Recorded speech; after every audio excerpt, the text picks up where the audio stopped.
Sportsman Club, and today we're going to do a review on the Mossberg Patriot, chambered in 300 Win Mag.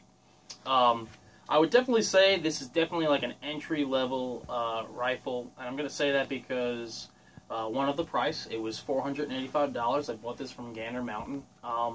Mind you that when I did buy this, they did not have it in stock, so they had to order it. It came in 2 weeks later, and you know, it just didn't fit what YouTube portrayed it as, or the Mossberg website. It's definitely, you know, a lesser quality, definitely an entry-level rifle.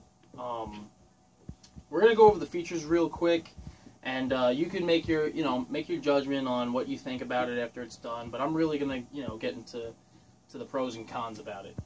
Let's start off with the barrel. The barrel is fluted. It's only fluted though for about 10 inches.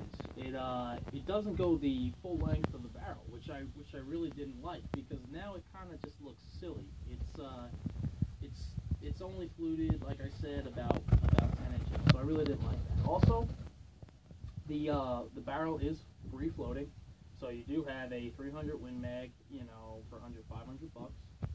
Mossberg did do the stippling here instead of the checkering. It looks nice. It feels weird. It's something that I would want on my handgun, not on my rifle. Me personally, I have a 700, a Remington 700, chambered in 270.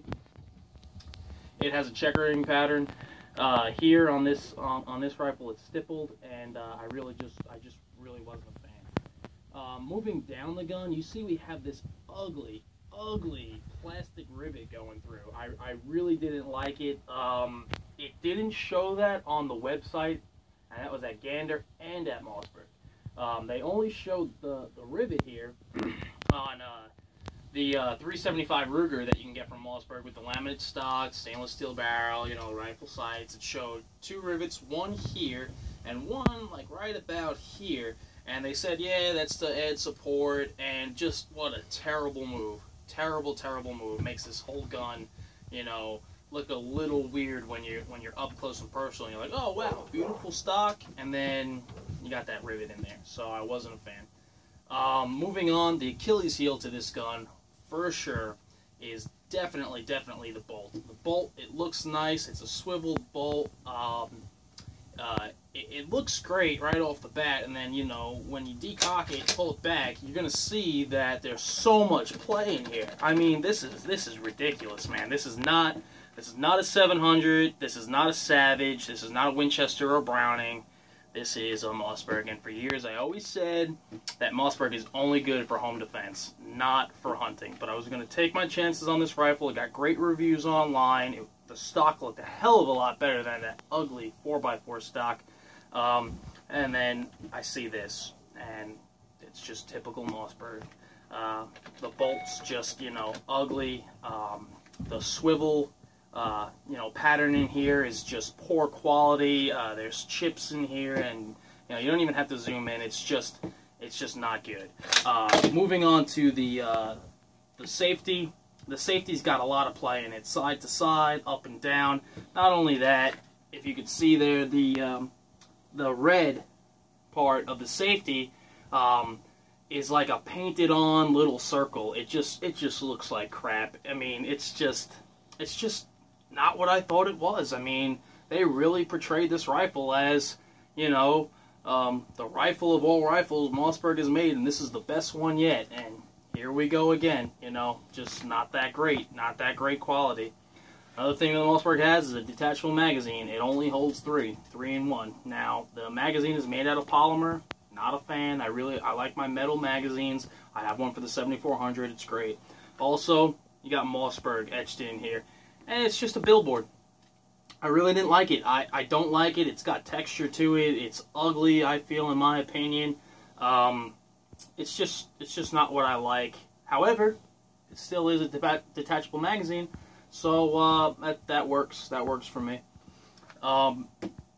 Moving down, you got the trigger, and basically the trigger is a knockoff of the AccuTrigger. I don't really like it. It's not as crisp. There's a lot of wiggle room in there, I feel. I don't know if I got a bad gun or this is just mossberg, but I think it's just mossberg. And I mean, I'll dry fire it. It's got a crisp, you know, snap to it, but there's just play in there. I just don't like it. I'm not a fan.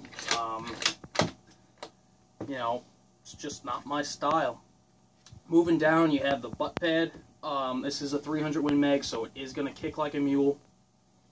It's not the heaviest gun, but it's not light.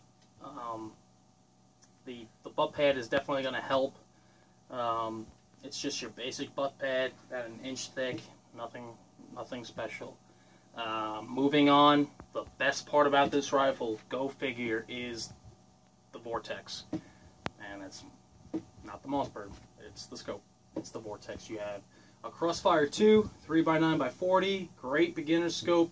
You know, right on par with the Pro Staff. I like it a lot. I like Vortex. My brother runs a Vortex on his Savage. I happen to like them a lot. Good glass, very durable, great for the money for sure. I think these sold separately run about $150 to $180. You can get them on sale at Dick's Sporting Goods for about $140, you know, depending on the time of year. Great scope. I like it. I like it a lot. Came with the rings. It came with the Weaver mount. This scope, this rifle is ready to go hunt. You know, as soon as you get it sighted in. Basically, my review is it's just a mossberg. There's nothing special. They made this thing, they made this thing, on par with the 700. Mossberg portrayed it as it's on par with the 700, and it's just not. It doesn't even compare. It doesn't even compare to a Savage or a Remington or a Winchester. Nothing like that. At the end of the day, it's just a Mossberg. And now, I'm sure you're thinking, why did you buy it? Well, I said to myself, $485. I get a 300winmag. I get a Vortex scope. How bad could it be? This is still new in the box. Me and my brother, we're going to go fire it, this weekend. We're going to do a follow-up review, and we'll let you know from there. But, looking at it more and more every day, it's like, I kind of just wish I went with the 700. Or the Savage Access, for sure. A great beginner gun. I probably wouldn't have went with the Mossberg. But, we'll get back to you soon. This is my honest, brutally honest review, and that's it, YouTube. I hope this review can, help you out in the Patriot. Stick around for our next video.